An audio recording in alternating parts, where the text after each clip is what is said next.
नमस्कार। आज के इस व्याख्यान में हम भारतीय काव्य शास्त्र की परंपरा और उसके अंतर्गत प्रतिपादित विभिन्न काव्य सिद्धांतों की संक्षिप्त रूपरेखा प्रस्तुत करने का प्रयास करेंगे। भारतीय काव्य शास्त्र मूलतः संस्कृत भाषा में रचित काव्य चिंतन की उस दीर्घ परंपरा का नाम है जिसने अपने विशद, व्यापक और गंभीर चिंतन के फलस्वरूप समस्त भारतीय साहित्य के लिए काव्य चिंतन की एक सुदृढ़ आधारभूमि प्रस्तुत की है। भारतीय काव्य शास्त्र का प्रथम उपलब्ध ग्रंथ नाट्यशास्त्र है। नाट्यशास्त्र की रचना कब हुई इसका कोई निश्चित प्रमाण तो नहीं मिलता है, लेकिन विद्वानों ने अंतःसाक्ष्य के आधार पर यह माना है कि ईस्वी पूर्व 3री शताब्दी से लेकर ईस्वी की 2री शताब्दी के मध्य नाट्यशास्त्र की रचना हुई होगी। यद्यपि यह भी माना जाता है कि नाट्यशास्त्र किसी एक आचार्य की रचना न होकर विभिन्न आचार्यों के चिंतन का एक संग्रहित रूप है, जिसे प्रथम आचार्य माने जाने वाले भरत मुनि ने व्यवस्थित रूप दिया। तो भरत मुनि का काल भी ईस्वी की पूर्व से लेकर ईस्वी की प्रथम 2री शताब्दी के मध्य माना जाता है। भरत मुनि से लेकर संस्कृत के अंतिम उद्भावक आचार्य माने जाने वाले पंडितराज जगन्नाथ, जिनका समय 17वीं शताब्दी माना जाता है, यह काव्यशास्त्र की परंपरा लगभग 2000 वर्ष तक निरंतर चलती रही है। 2000 वर्ष की यह परंपरा अविच्छिन्न रूप से प्रवाहित काव्य चिंतन की ऐसी परंपरा है जिसने विभिन्न काव्यांगों पर गंभीर विचार विमर्श प्रस्तुत किया है। तर्क वितर्क, स्थापनाओं और खंडन मंडन की प्रक्रिया से गुजरते हुए काव्य के विभिन्न तत्वों, उनके वैशिष्ट्य और उनके महत्व पर सुव्यवस्थित चिंतन प्रस्तुत किया है। काव्य शास्त्र के इस 2000 वर्ष के लंबे इतिहास को अध्ययन की सुविधा की दृष्टि से हम 4 भागों में विभक्त करके देख सकते हैं। प्रारंभिक काल, जिसका समय ईस्वी पूर्व 3री शताब्दी से लेकर 6ठी शताब्दी के मध्य माना जाता है। इस कालावधि का प्रमुख उपलब्ध ग्रंथ है आचार्य भरत द्वारा प्रणीत नाट्यशास्त्र। जैसा कि हमने पहले भी कहा कि नाट्यशास्त्र की सुव्यवस्थित नाट्य चिंतन को देखते हुए आचार्य भरत को कोई एक व्यक्ति माना जाए या ये चिंतकों की एक परंपरा है जिसको भरत ने नाट्यशास्त्र के रूप में एक व्यवस्थित रूप से संग्रहित किया है, इस पर विद्वान एक मत नहीं है। लेकिन जो भी हो, भरत को ही नाट्यशास्त्र का आदि आचार्य माना जाता है और नाट्यशास्त्र काव्य शास्त्र का प्रमुख प्रथम ग्रंथ माना जाता है। नाट्यशास्त्र में नाट्य विधान का सुसंबद्ध विवेचन और रस सिद्धांत की अवधारणा का सूत्रपात हुआ है। इसके अतिरिक्त काव्य गुणों, दोष, अलंकार, नायक नायिका आदि काव्यांगों की चर्चा का सूत्रपात भी इसी ग्रंथ के माध्यम से माना जाता है। एक धारणा यह भी है कि नाट्यशास्त्र के बाद 6ठी शताब्दी तक कोई अन्य काव्य ग्रंथ प्राप्त नहीं होता है, काव्य चिंतन का कोई ग्रंथ प्राप्त नहीं होता है। लेकिन विद्वानों का मानना है कि इस बीच भी ज़रूर आचार्य रहे होंगे, उनके विचार और ग्रंथ भले ही उपलब्ध ना हों। काव्य चिंतन की इस परंपरा का दूसरा काल है रचनात्मक काल, जिसका समय 6ठी शताब्दी से 9वीं शताब्दी के मध्य माना जाता है। यह काल इस दृष्टि से बहुत महत्वपूर्ण है कि इसमें 3 प्रमुख सिद्धांतों की स्थापना हुई है: अलंकार सिद्धांत, रीति सिद्धांत और ध्वनि सिद्धांत। इस कालखंड के प्रमुख आचार्य हैं आचार्य भामह, जिन्होंने काव्य अलंकार नामक ग्रंथ लिखा है; दंडी, जिनका काव्यादर्श; उद्भट, काव्य अलंकार सार संग्रह के निर्माता; रुद्रट, जिन्होंने काव्य अलंकार का प्रणयन किया; वामन, जिन्होंने काव्यालंकार सूत्र वृत्ति के द्वारा रीति सिद्धांत का प्रतिपादन किया; और आनंदवर्धन, जिन्होंने ध्वन्यालोक ग्रंथ के माध्यम से ध्वनि सिद्धांत की स्थापना की। तीसरा काल निर्णयात्मक काल कहा जाता है, जिसका समय 9वीं से 10वीं शताब्दी के मध्य है। इस समय का प्रमुख सिद्धांत तो एक ही है, वक्रोक्ति सिद्धांत, जिसकी प्रस्तावना आचार्य कुंतक ने की। लेकिन यह काल इस दृष्टि से बहुत महत्वपूर्ण है कि पूर्व निर्धारित काव्य तत्वों की स्थापना इसी समय हुई है।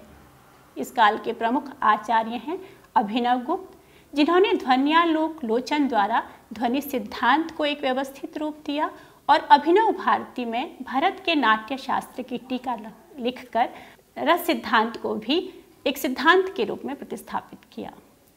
इसी बीच धनंजय ने दशरूपक में नाट्य विधान को पुनर्जीवित करने का प्रयास किया और इसी के फलस्वरूप इनके भाई धनिक ने इस पर टीका लिखकर नाट्य चिंतन को एक सुविचारित और सुव्यवस्थित रूप दिया। कुंतक ने इसी काल में वक्रोक्ति जीवितम नामक ग्रंथ के माध्यम से वक्रोक्ति सिद्धांत की स्थापना की और राजशेखर ने काव्य मीमांसा में अपने पूर्ववर्ती आचार्यों द्वारा प्रतिपादित चिंतन सरणी को एक व्यवस्थित रूप में प्रस्तुत किया। चौथा काल व्याख्या काल के नाम से जाना जाता है, जिसका समय 11वीं से 18वीं शताब्दी का है। यह समय मुख्यतः पूर्व स्थापित मान्यताओं और सिद्धांतों की व्याख्या का काल है और इस कालावधि के प्रमुख आचार्य हैं क्षेमेंद्र, जिन्होंने औचित्य विचार चर्चा के द्वारा औचित्य मत का भी प्रतिपादन किया। भोजराज, जिन्होंने सरस्वती कंठाभरण और श्रृंगार प्रकाश के माध्यम से एक ओर काव्य के विविध पक्षों पर चर्चा की तो दूसरी ओर श्रृंगार को ही प्रमुख रस मानकर अन्य रसों का अंतर्भाव उसी के अंतर्गत माना। महिम भट्ट ने व्यक्ति विवेक के द्वारा अनुमानवाद नामक एक नए काव्य सिद्धांत की प्रस्तावना का प्रयास किया और ध्वनि सिद्धांत का खंडन किया। मम्मट ने काव्य प्रकाश के द्वारा और विश्वनाथ ने साहित्य दर्पण के द्वारा और जगन्नाथ ने रस गंगाधर के रूप में सर्वांग निरूपक आचार्य की भूमिका प्रस्तुत की और उन्होंने एक बहुत व्यवस्थित रूप में पूरे काव्य चिंतन को समग्रता में अपने चिंतन के माध्यम से प्रकाशित किया। रुय्यक, जयदेव और अप्पय दीक्षित, इन आचार्यों ने अपने ग्रंथों के माध्यम से अलंकार संप्रदाय को ही पुनर्प्रतिष्ठित करने का प्रयास किया, जबकि भानुदत्त ने रस मंजरी और रस तरंगिणी के द्वारा रस को उसके विविध आयामों में प्रस्तुत किया और नायक नायिका भेद पर भी विस्तार से विचार किया। ध्वनि सिद्धांत को भारतीय काव्य शास्त्र का युग प्रवर्तक सिद्धांत माना जाता है। तो इस आधार पर कुछ विद्वान काव्य चिंतन को 3 खंडों में या 3 भागों में विभक्त कर देखते हैं। पहला पूर्व ध्वनि काल, अर्थात आचार्य भरत से लेकर आचार्य आनंदवर्धन तक का काल।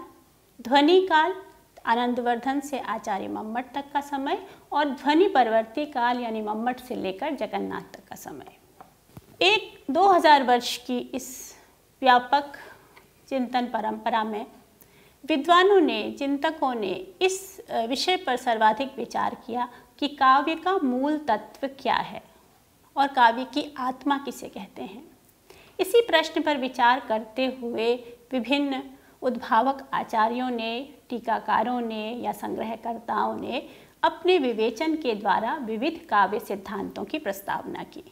भारतीय काव्य शास्त्र के प्रमुख सिद्धांत हैं रस सिद्धांत, अलंकार सिद्धांत, रीति सिद्धांत, ध्वनि सिद्धांत, वक्रोक्ति सिद्धांत। एक छठे सिद्धांत के रूप में औचित्य को भी कुछ विद्वान मान्यता देते हैं, यद्यपि इसको अधिक लोकप्रियता नहीं मिली। तो सबसे पहले हम रस सिद्धांत की चर्चा करते हैं।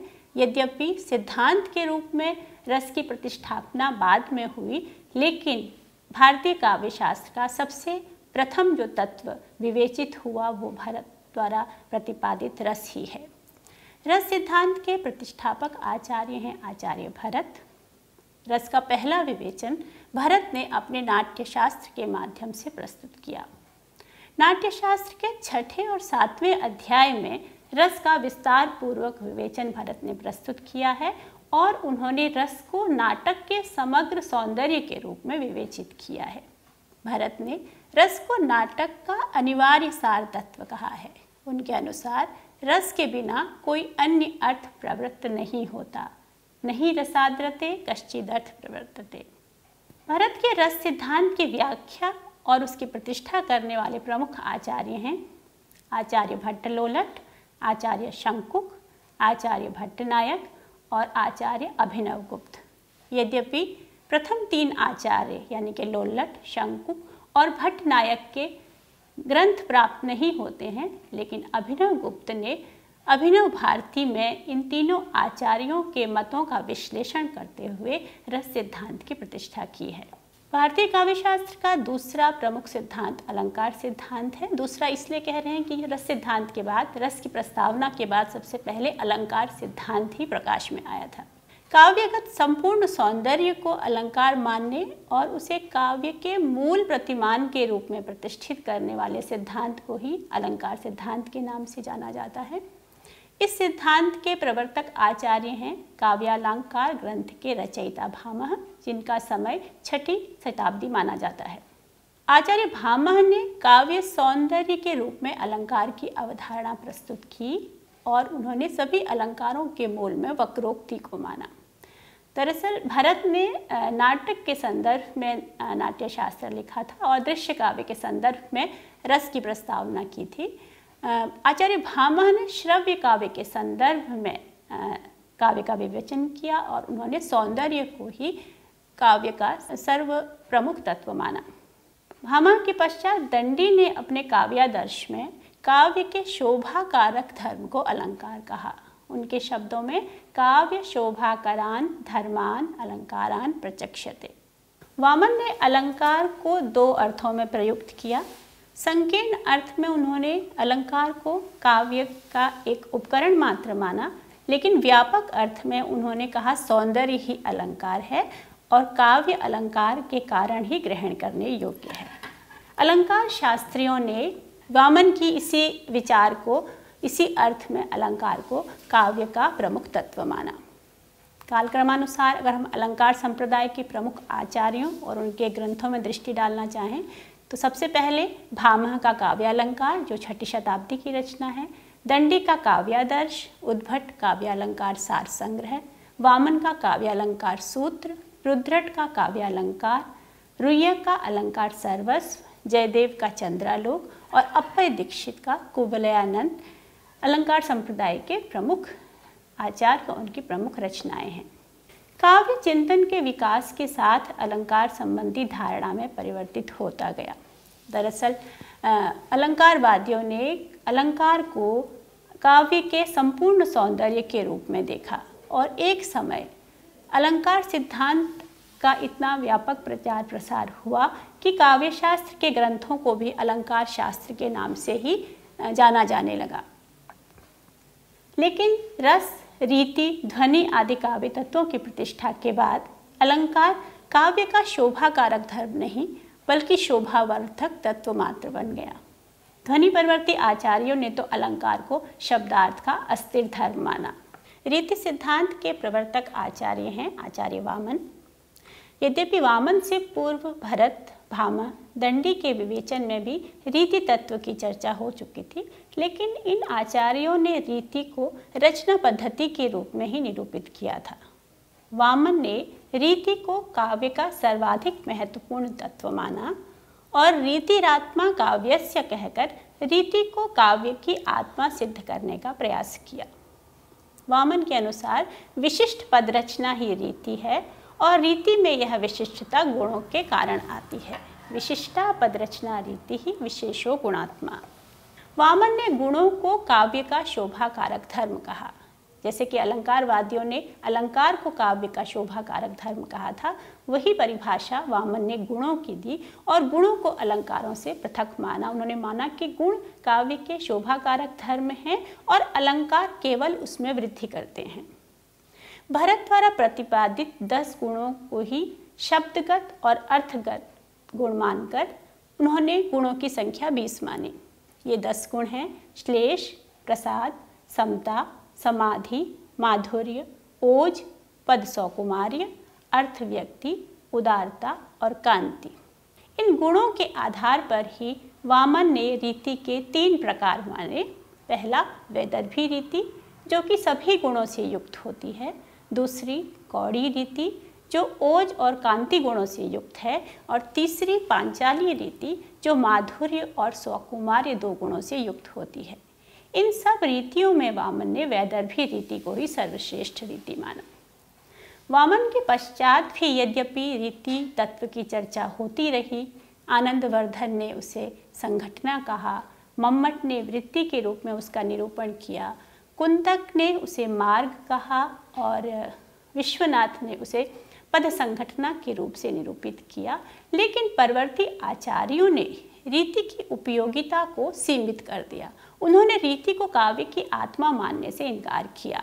उन्होंने कहा, जैसे शरीर में अवयवों का, आँख, नाक आदि अवयवों का महत्व होता है, उसकी उपयोगिता होती है, लेकिन उन्हें आत्मा नहीं कहा जा सकता, उसी प्रकार काव्य में भी रीति का महत्व और उपादेयता तो है, लेकिन वो काव्य की एक शैली मात्र है, उसका बाह्य अंग ही है, उसे आत्मा का स्थान नहीं दिया जा सकता। उसके बाद ध्वनि सिद्धांत आता है। ध्वनि सिद्धांत भारतीय काव्य शास्त्र का सबसे अधिक प्रबल और महत्वपूर्ण सिद्धांत माना जाता है। इस सिद्धांत के प्रतिपादक आचार्य हैं आनंदवर्धन। आनंदवर्धन ने अपने ग्रंथ ध्वन्यालोक में ध्वनि का सिद्धांत देने से पहले ही ध्वनि विरोधी आचार्यों की भी कल्पना की है। उन्होंने कहा है कि कुछ लोग तो ध्वनि को मानते ही नहीं हैं, कुछ लोग उसे गौण मानते हैं और कुछ उसे अनिर्वचनीय मानते हैं। इन तीनों ही सिद्धांतों का खंडन करते हुए आचार्य आनंदवर्धन ने ध्वन्यालोक में ध्वनि को काव्य की आत्मा सिद्ध किया। आनंदवर्धन के अनुसार काव्य को ध्वनि की संज्ञा तभी दी जा सकती है जब उसमें प्रतीयमान अर्थ यानी कि व्यंग्यार्थ सर्वोपरि है। उन्होंने कहा कि वाच्यार्थ से अलग भी जो एक अन्य अर्थ प्रवृत्त होता है वही प्रतीयमान अर्थ है। केवल व्याकरण के नियम जानने वाला व्यक्ति उस अर्थ तक नहीं पहुंच सकता। उस अर्थ को समझने के लिए मर्मज्ञ सहृदय की आवश्यकता होती है। इस प्रतीयमान अर्थ को किसी वस्तु, अलंकार या रस द्वारा ध्वनित उन्होंने माना है और इस तरह से उन्होंने वस्तु ध्वनि, अलंकार ध्वनि तथा रस ध्वनि के रूप में ध्वनि की प्रस्तावना की। तो रस की यह सीमा रही कि बहुत सा मुक्तक काव्य उसकी परिधि से छूट जा रहा था। आनंदवर्धन ने ध्वनि सिद्धांत के द्वारा काव्य के सभी रूपों को अपने सिद्धांत के अंतर्गत समेटने का सफल प्रयास किया। उनकी एक बहुत बड़ी उपलब्धि ये भी रही कि उन्होंने रस सिद्धांत का विरोध नहीं किया, बल्कि रस को ध्वनि का ही एक प्रमुख भेद मानते हुए रस ध्वनि की परिकल्पना की और उसी को एक तरह से काव्य की आत्मा माना। इसके अतिरिक्त उन्होंने अलंकार, गुण, दोष, रीति इत्यादि को भी रस का उपकारक मानकर पूर्व प्रतिपादित सभी काव्य सिद्धांतों को अपने सिद्धांत के में अंतर्भूत कर लिया। ध्वनि के आधार पर उन्होंने काव्य के 3 भेद माने। उत्तम काव्य, जिसमें व्यंग्यार्थ वाच्यार्थ से अधिक उत्कृष्ट हो, इसे ध्वनि काव्य नाम दिया गया। मध्यम काव्य, जिसमें व्यंग्यार्थ रहता तो है लेकिन वो या तो वाच्यार्थ के समान होता है या उससे निकृष्ट होने के कारण गौण हो जाता है। ऐसे काव्य को उन्होंने गुणीभूत व्यंग्य नाम दिया। तीसरा अधम काव्य, जिसमें किसी प्रकार का व्यंग्यार्थ नहीं रहता या व्यंग्यार्थ स्फुट नहीं होता, केवल अलंकारों का चमत्कार रहता है, इसे चित्रकाव्य नाम दिया गया। ध्वनि सिद्धांत की स्थापना करने, उसको व्यवस्थित रूप देने, उसको लोकप्रिय बनाने में आनंदवर्धन के टीकाकार अभिनव गुप्त का बहुत बड़ा योगदान है। लेकिन फिर भी 200 वर्षों तक ध्वनि सिद्धांत को अनेक विरोधियों का भी सामना करना पड़ा, जिनमें महिम भट्ट, प्रतिहारेंदु का नाम प्रमुखता से लिया जाता है। इन्होंने ध्वनि सिद्धांत का तर्कों सहित खंडन किया, लेकिन मम्मट ने अपने ग्रंथ काव्य प्रकाश में पुनः सबल तर्कों के द्वारा ध्वनि विरोधियों के तर्कों का खंडन करते हुए उसको पुनर्प्रतिष्ठित किया। इसलिए मम्मट को ध्वनि प्रतिष्ठापक परमाचार्य की पदवी भी दी गई। वक्रोक्ति सिद्धांत, इस सिद्धांत के संस्थापक हैं आचार्य कुंतक। अपने ग्रंथ वक्रोक्ति जीवित में कुंतक ने रीति और ध्वनि सिद्धांत को नकारते हुए काव्य में वक्रोक्ति की प्रधानता स्वीकार की और उसे ही काव्य का सर्वस्व सिद्ध करने का प्रयास किया। उनका कहना है वक्रोक्ति ही काव्य जीवितम। जीवितम से उनका अभिप्राय यही है कि वक्रोक्ति ही काव्य का प्राण तत्व है। यद्यपि वक्रोक्ति की चर्चा कुंतक से पहले भी भामह, दंडी इत्यादि कर चुके थे और उसे सभी अलंकारों के मूल में स्थित भी मानते थे, लेकिन वामन के समय तक वक्रोक्ति एक अलंकार के रूप में ही सीमित रह गया था। कुंतक ने वक्रोक्ति को एक नए रूप में, एक नए अर्थ में प्रस्तुत किया।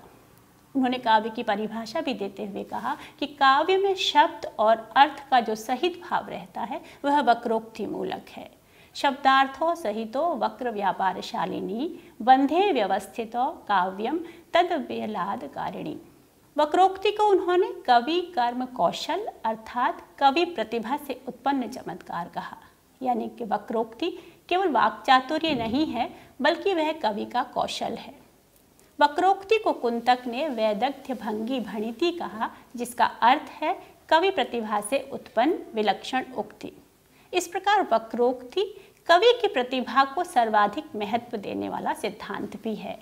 कुंतक सम्मत वक्रोक्ति के 6 भेद हैं: वर्ण विन्यास वक्रता, पद पूर्वार्ध वक्रता, पद परार्ध वक्रता, वाक्य वक्रता, प्रकरण वक्रता और प्रबंध वक्रता। कुंतक ने वक्रोक्ति के इन 6 भेदों और 41 उपभेदों में वर्ण से लेकर प्रबंध तक काव्य के सभी रूपों तथा सभी तत्वों का समायोजन किया।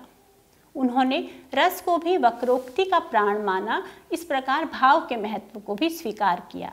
हालांकि उन्होंने महत्व वक्रोक्ति को ही दिया। अलंकार, रीति, ध्वनि सिद्धांतों की सभी मूल अवधारणाओं को भी वक्रोक्ति में सम्मिलित करके कुंतक ने एक सर्वांगपूर्ण सिद्धांत का प्रतिपादन किया। लेकिन भारतीय काव्य चिंतन में इस सिद्धांत को उचित प्रतिष्ठा नहीं मिली। कुंतक के कोई अनुयायी नहीं हुए। बहुत समय तक इनका जो ग्रंथ है वो भी लुप्त रहा और परवर्ती आचार्यों ने वक्रोक्ति को काव्य की आत्मा मानने से इनकार किया और उन्होंने उसे एक अलंकार के रूप में ही मान्यता दी। औचित्य सिद्धांत। आचार्य क्षेमेंद्र द्वारा प्रतिपादित औचित्य सिद्धांत को भी कुछ विद्वान काव्यशास्त्र के छठे सिद्धांत के रूप में मान्यता देते हैं। क्षेमेंद्र ने यद्यपि किसी नए काव्य तत्व की स्थापना नहीं की, बल्कि सभी काव्य तत्वों का संयोजन करते हुए उनकी उचित योजना का ही प्रस्ताव रखा। उनके अनुसार जो वस्तु जिसके अनुरूप होती है उसे उचित कहा जाता है। उचित का भाव ही औचित्य है। इस प्रकार क्षेमेंद्र ने औचित्य को काव्य का प्राण माना। इस सिद्धांत का, अगर इसे सिद्धांत माने, यद्यपि बहुत से विद्वान इसको सिद्धांत की पदवी नहीं देते हैं, इसे केवल एक मत ही मानते हैं, इसका सारा आग्रह इस तथ्य पर है कि जीवन में, लोक व्यवहार में जो उचित है, जो संभाव्य है, वही काव्य में भी वर्णित या व्यंजित होना चाहिए। औचित्य का मत का प्रतिपादन अवश्य क्षेमेंद्र ने किया, लेकिन इस काव्य तत्व की चर्चा अन्य आचार्य भी पूर्व में प्रतिपादित कर चुके थे।